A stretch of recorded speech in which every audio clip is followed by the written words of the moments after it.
Hello. I got 15 minutes. I'm going to talk about humor. Okay, and I know TED is, it's all about ideas worth sharing, right? But humor is like a really powerful tool that can be used for good or evil. And some of you look evil. Actually, you look great. I'm going to take a selfie with you. I hope you don't mind. Oh, beautiful audience. Thank you very much. Okay, let me start talking about crowdsourcing humor, which is sort of opening up the gates of humor to everyone. As was told, I see 1,000 cartoons a week. Only 17 get in the magazine. I'm the gatekeeper. I'm the one who keeps cartoons out of the magazine. But let me talk a little about the New Yorker. The New Yorker was founded in 1925. It pretty much invented what we think of as the magazine cartoon. Here's a few sample New Yorker cartoons. Oh, by the way, okay, so in 2004, we published the complete cartoons of the New Yorker. Now incomplete. There were only 70,000 cartoons now. Now there are 80,000 cartoons. Okay, whoa, way too much information. My fees are quite high, and yet you say you have little money. I think I'm seeing a conflict of interest here. And, the humor in New Yorker is generally benign. Okay, look at this cartoon. That's sort of cute. Oh, that's sweet, right? That's sweet. Well, here's the thing. There's nothing you can't do in humor that's not going to piss somebody off. Case in point. It's nice, I'm sure, to be young and rude, but someday you'll be old unless you drop dead as a wish. Another joke on old white males, ha-ha, the wit. So this is the type of thing. Now the other cartoon here. Okay, I've only been gluten-free for a week, but I'm already really annoying.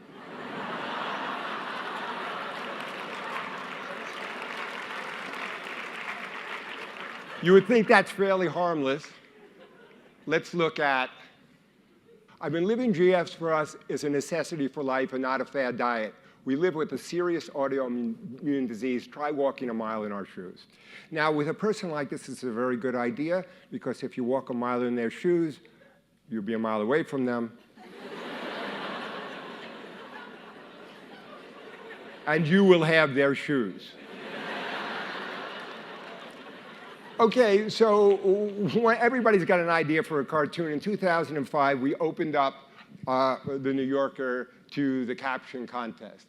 So here it is. On the back page of the New Yorker, every single week, you have a contest you can enter, a winning caption, and the finalists from a previous contest. Now, there's always something incongruous, something creative you have to do to create this humor. So there are the finalists over there, and what's wrong with that picture? It's a cubicle, but there's a dead guy in the cubicle. That's a bad thing. So these were the three finalists. Oh, great, more office drama. So that was his name. I thought he wanted to be shredded.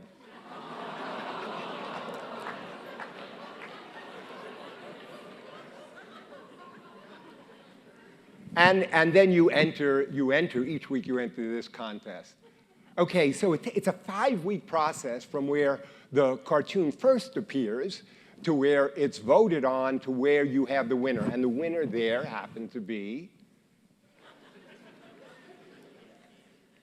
let's hope for some nut allergies. And of course that pissed off, people who have allergies and also zombies. Okay, so in terms of the contest, there's about 2.25 million people enter. There's 445 winners. The weekly average is 5,000, and that's what your chance of winning is. Okay, it's interesting in the contest, people say, are men funnier than women? Well, men certainly think they are because they enter a lot more. 84% of the entrants are men, only 16% are women. However, it turns out that women win 23% of the time. Okay, here's my cartoon assistant, my former assistant, Mark Philippe Eskenazi, who we call Mark Philippe Eskenazi for short.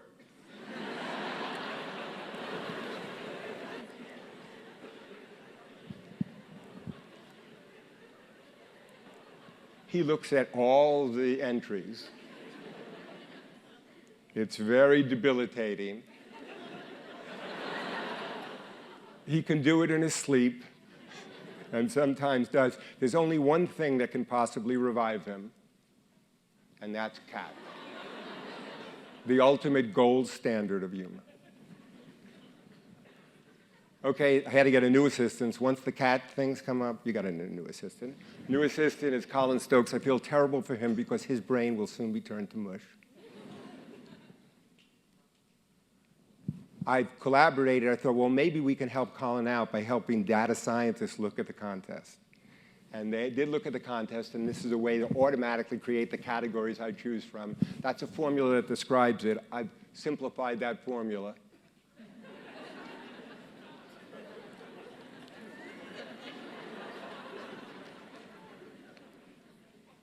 Okay, but Colin actually does look at them. He looks at all of the contests, again, 5,000. We do have computer programs that sort them. Then he comes up with categories for me. Okay, so for any, this is interesting, for any single contest, although there are 5,000 different entries, this in pragmatics is called collective discourse. It tells us something about creativity and also originality. Every idea you think you have now in the internet age, somebody else already has. So there's 5,000, and they're broken down into categories. Although there are 5,000 captions, within the first 100 that come in, you see the major categories, even though everybody is independent. What I do is I put them up on SurveyMonkey. I send them out to the 70 so editors of the New Yorker. I get their responses. Let's hope for nut allergies, but first an amuse-bouche. I like we're not in stereotypical gender roles. That's an amuse-bouche, incidentally. And then I ignore them, and I pick the one I want. Not true. Usually I go with what they say. Okay, now, interesting, although you get a consensus as a group, when you look at individual responses, see, that person thought everything was funny, okay, and this person thought everything was unfunny. What do we know about these two people? They should not go out on a date. Okay, how about never is never good for you, celebrity? So a lot of people have entered it. Mike Bloomberg, Maureen Dowd, many people have entered the contest. I've written a book based on that. How about never is never good for you? It has stuff about the contest. Okay, this is Ted Danson in Bored to Death. It's become sort of a cultural touchstone, the contest as well. What would a police duck say to a suicidal bear? You can bear it? Oh, God, that's terrible. I'm never going to win this thing. True, he's never going to win that. What are you doing? Okay, Roger Ebert, the famous film critic, did actually enter 107 times and finally won on his 108th try. Okay, so the question is, will you be helped by entering many times? And here I've done a statistic. That's actually a formula that works. If you enter, just by chance, all other things being equal, enter by 2026, if you enter all 1,000 contests, just by chance, you have a 20% chance of winning. It will also mean that you do not have the priorities in your life correct.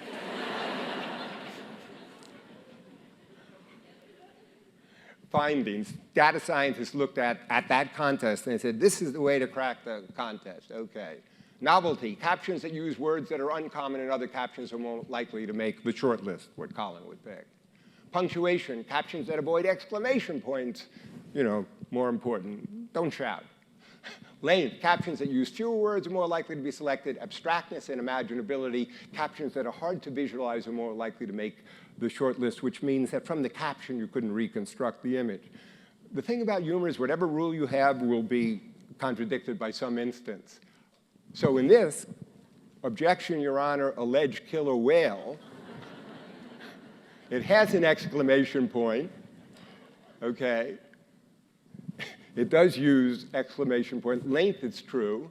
It's less.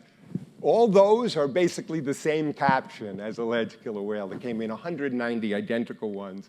And be funny, yeah, that's important.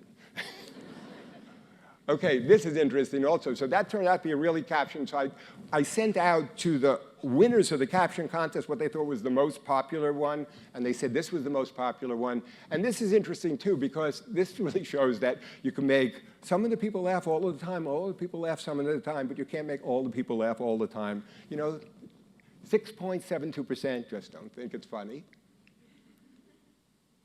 Okay, look at this. This actually is a terrible contest. Why? Because you have to mash up 3 different frames of reference. Roger Ebert wouldn't have been able to do that. That's what's wrong with the contest. There's too many things. You've got to connect a duck who's a policeman with a suicidal bear.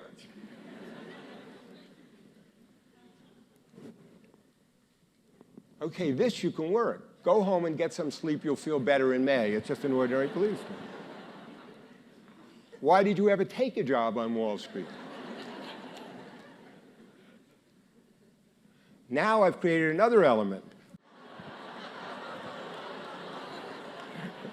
See, now we have these other frames of reference that you can be creative with. You can connect a bull and a bear. It's just an expression. No one blames you for the market.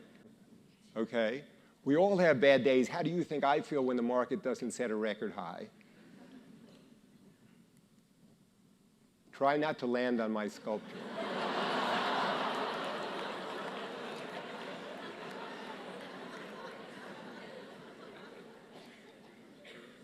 But now I've created, I mean, one of the things I do, I'm creating psychometric instruments that test creativity, not humor, but it turns out this is very strongly correlated with creativity itself.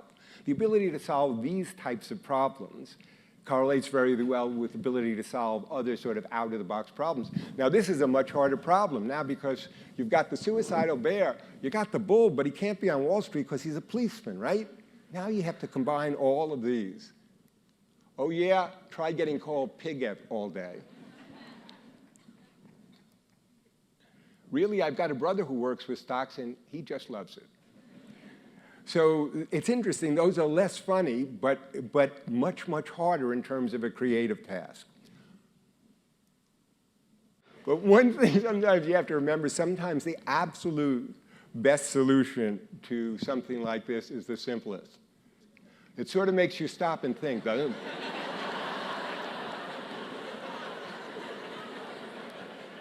Anyway, I hope I have made you stop and think a little bit about humor and creativity.